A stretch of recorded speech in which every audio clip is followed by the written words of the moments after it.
Hello, today after a long time I'm going to read Nitin a story, The Witches by Roald Dahl. Chapter 1. A note about witches. In fairy tales, witches always wear silly black hats and black cloaks and they ride on a broomstick. But this is not a fairy tale, this is about real witches. The most important thing you should know about real witches is this. Listen very carefully, never forget what is coming next. Real witches dress in ordinary clothes and look very much like an ordinary woman. They live in ordinary houses and they work in ordinary jobs. This is why they are so hard to catch. A real witch hates children with a red hot sizzling hatred that is more sizzling and red hot than any hatred you could possibly imagine. A real witch spends all her time plotting to get rid of the children in her particular territory. Her passion is to do away with them one by one. It is all she thinks about the whole day long. Even if she is working as a cashier in a supermarket or typing letters for a businessman or driving around in a fancy car, and she could doing any of these things, her mind will always be plotting and skimming and churning and burning and whizzing and fizzing with murderous, bloodthirsty thoughts. Which child she says to herself all day long. Exactly which child shall I choose for my next squelching? A real witch gets the same pleasure from squelching a child as you get from eating a plateful of strawberries and thick ice cream. She reckons on doing away with one child a week. Anything less than that, she becomes grumpy. One child a week is 52 a year. Squish them and squiggle them and make them disappear. This is the motto of all witches. Very carefully, a victim is chosen. Then the witch stalks the wretched child like a hunter stalking a little bird in the forest. She treads softly, she moves quietly, she gets closer and closer. Then, at last, when everything is red, fist, and she swoops, sparks fly, flames leap, oil boils, rat howl, skin shivers, and the child disappears. Which you must understand does not knock children on head or stick knives into them or shoot at them with pistol. People who do those things get caught by the police. A witch never gets caught. Don't forget that she has a magic in her fingers and devilry dancing in her blood. She can make stones jump about like frogs, and she can make tongues of flames go flickering across the surface of the water. These magic powers are very frightening. Luckily, there are not a great number of real witches in the world today, but there are still quite enough to make you nervous. In England, there are probably about 100 of them altogether. 100. Some countries have more, others have not quite so many. No country in the world is completely free from witches. A witch is always a woman. I do not wish to speak badly about women. Most women are lovely, but the fact remains that all witches are women. There is no such thing as male witch. On the other hand, a ghoul is always a male. So indeed is a Barghest. Both are dangerous, but neither of them is half as dangerous as a real witch. As far as children are concerned, a real witch is easily the most dangerous of all the living creatures on earth. What makes her doubly dangerous is the fact that she doesn't look dangerous. Ah, I see now. Even when you know all the secrets you will hear about those in a minute, you can still never be quite sure whether it is a witch you are gazing at or just a kind of lady. If a tiger were able to make himself look like a large dog with a waggy tail, you could probably go up and pat him on the head, and that would be end of you. It is the same with witches. They all look like nice ladies. Kindly examine the picture of on the next page. Which lady is which? That is difficult question, but it is one that every child must try to answer. For all you know, a witch might be living next door to you right now, or she might be the woman with the bright eyes who sat opposite to you on the bus this morning. Okay, let me show you. Why would you know it? Let's show it to everyone. I saw it at school. It's this one. Okay. She might be lady with dazzling smile who offered you a sweet from white paper bag in street before lunch. She might even, and this will make you jump, she might even be your lovely school teacher who is reading these words to you at this very moment. Look carefully at that teacher. Perhaps she is smiling at the absurdity of such suggestions. Don't let that put you off. It could be part of her cleverness. Witches are over clever, right?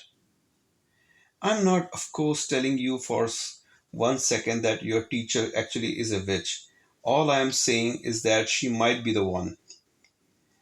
It is most unlikely, but, and here comes the big but, it is not impossible. Oh, if only there were a way of telling for sure whether a woman was a witch or not, then we could round up all and put them in a meat grinder. Unhappily, there is no such way, but there are number of little signals you can look out for, little quirky habits that all witches have in common. And if you know about these, if you remember them always, then you might just possibly manage to escape from being squelched before you are very much older. Now I'm at chapter 2, the grandmother, my grandmother. Let's show you. I myself had two separate encounters with witches before I was 8 years old. From the first, I escaped unharmed, but on the second occasion, I was not so lucky.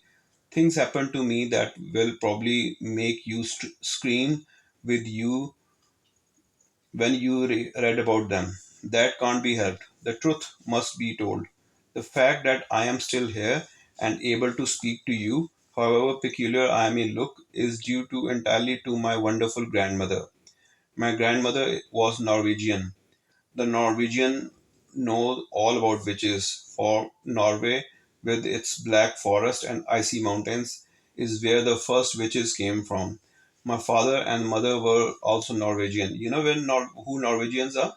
And all people who were born in Norway. Yes, people from Norway. Norwegian, but because my father had a business in England, I had been born there and had lived there and had started going to an English school. Twice a year at Christmas and in the summer, we went back to Norway to visit my grandmother. This old lady, as far as I could gather, was just about only surviving relative we had on either side of our family. She was my mother's mother, and I absolutely adored her.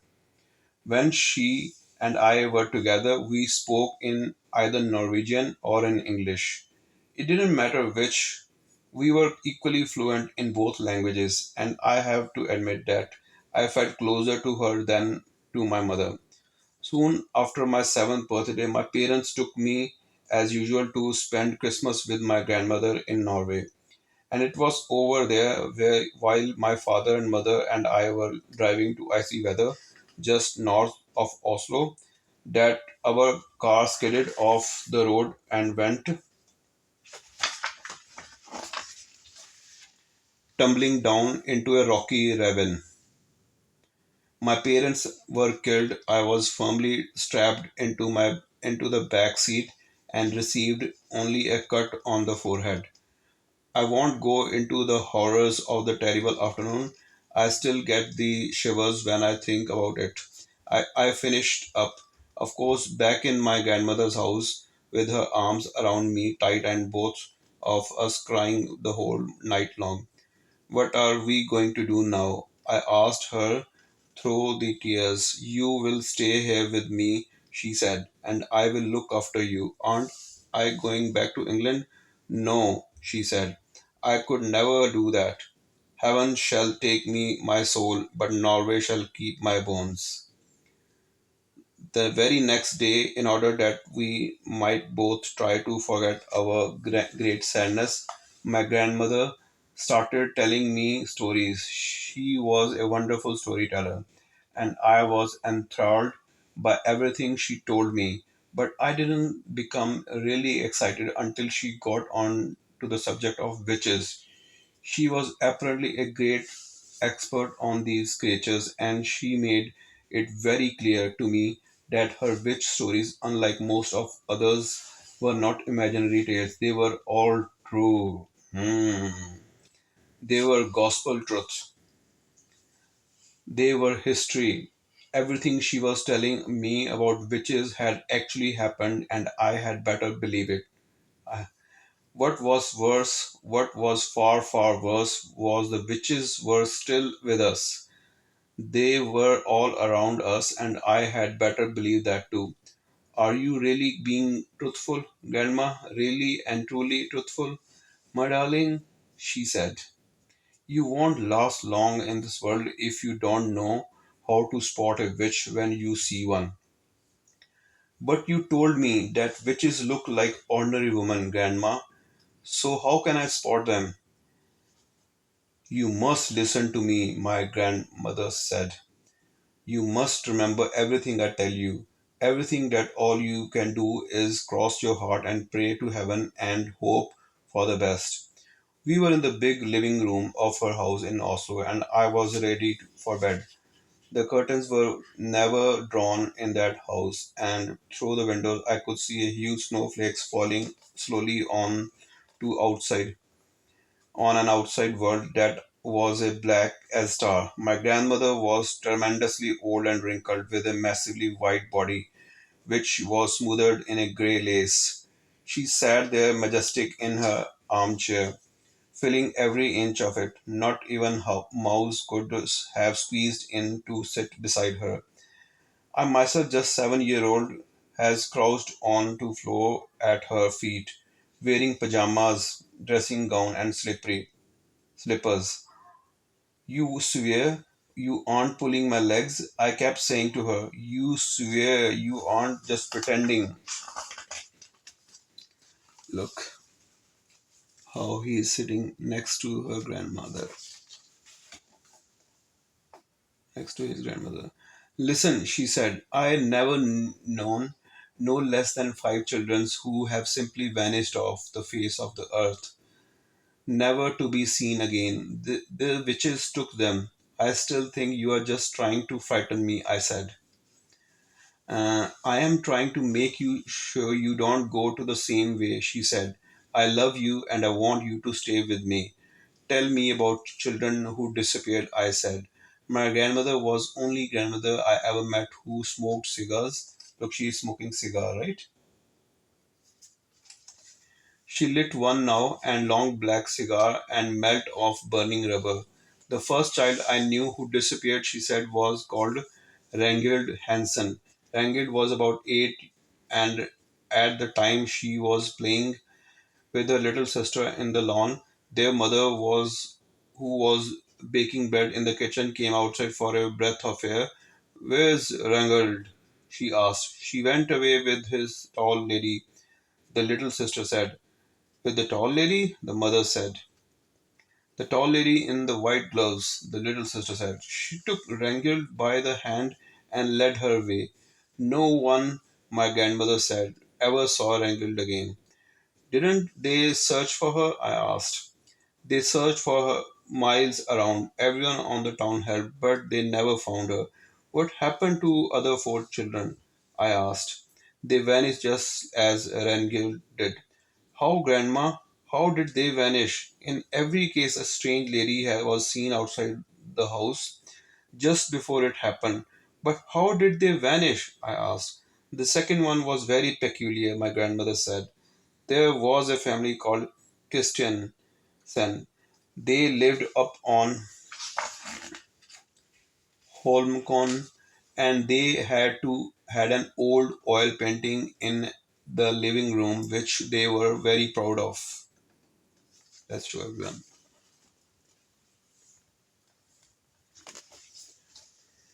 The, the painting showed some ducks in the yard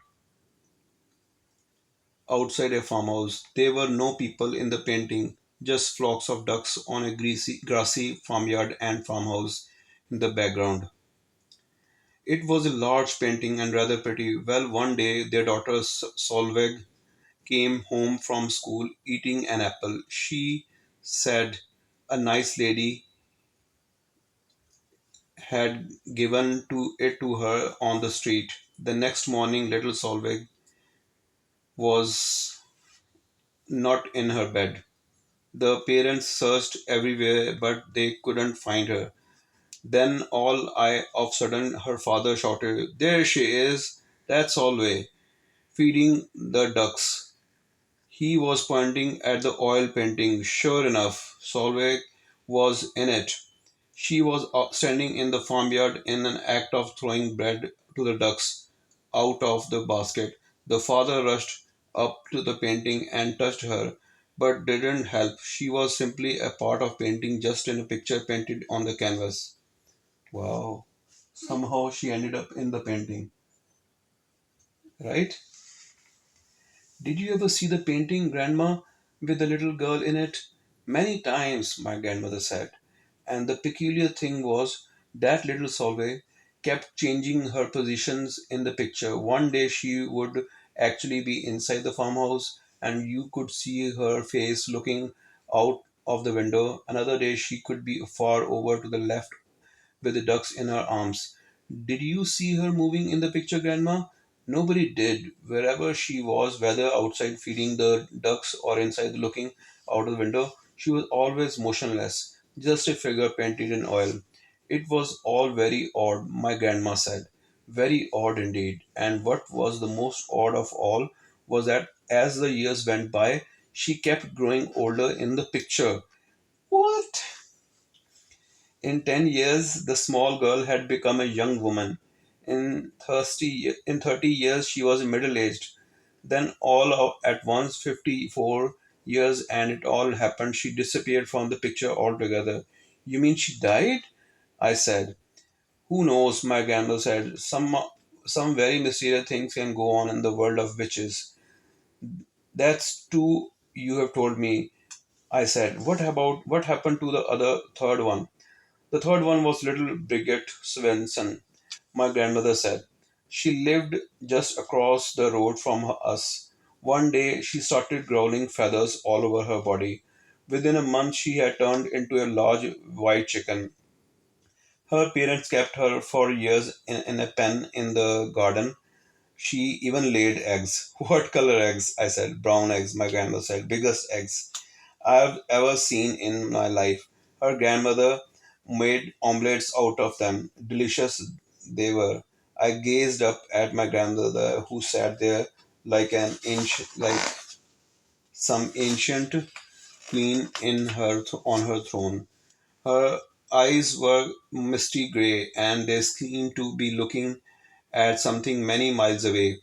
The cigar was the only real thing about her at that moment, and the smoke it made billowed around her head in blue clouds. But the little girl who became chicken didn't disappear, I said. No, not Bridget. She lived on many years laying her brown eggs. You said all of them disappeared. I made a mistake, my grandmother said. I'm getting old. I can't remember everything. What happened to the fourth child? I asked. The fourth was a boy, Harold, my grandmother said. One morning his skin went grayish yellow. Then it became hard to crackly like the shell of a nut. By evening the boy had turned into a stone. Stone? I said. You mean a real stone? Granite, she said. I'll take you to see him if you like. They still keep him in the house. He stands in the hall like a stone statue. Look, let's show everyone. Visitors lean their umbrellas up against him. Although I was very young, I was not prepared to believe everything my grandmother told me. And yet she spoke with such a conviction, with such a utter seriousness, and with never a smile on her face or twinkle in her eyes, that I found myself beginning to wonder. Go on, Grandma, I said. You told me there were five altogether. What happened to the last one? Would you like a puff of my cigar? She said. I'm only seven, Grandma. I don't care what age you are, she said. You'll never catch a cold if you smoke cigars. What about number five, Grandma?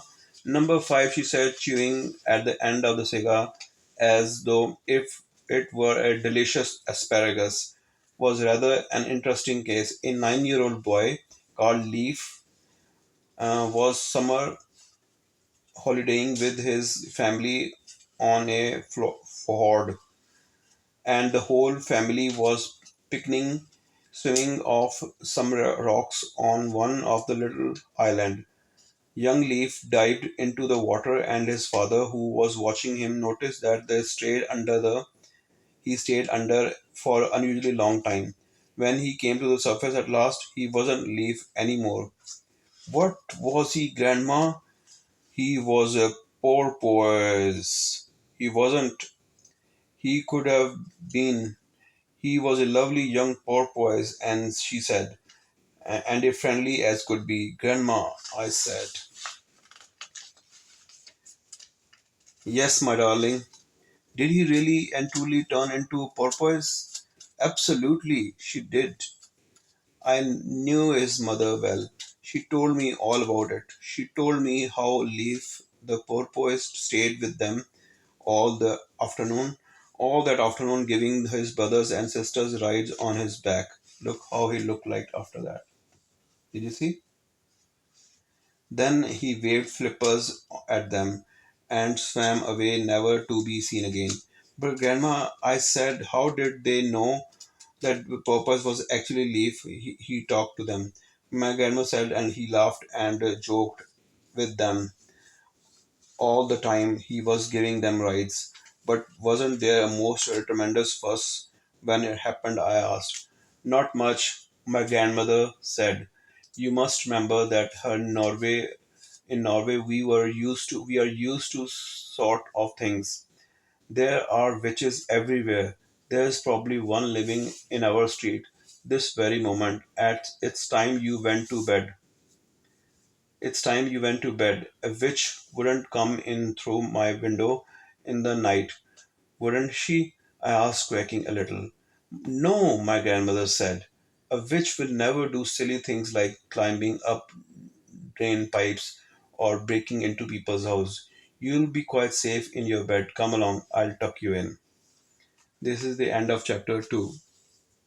Bye.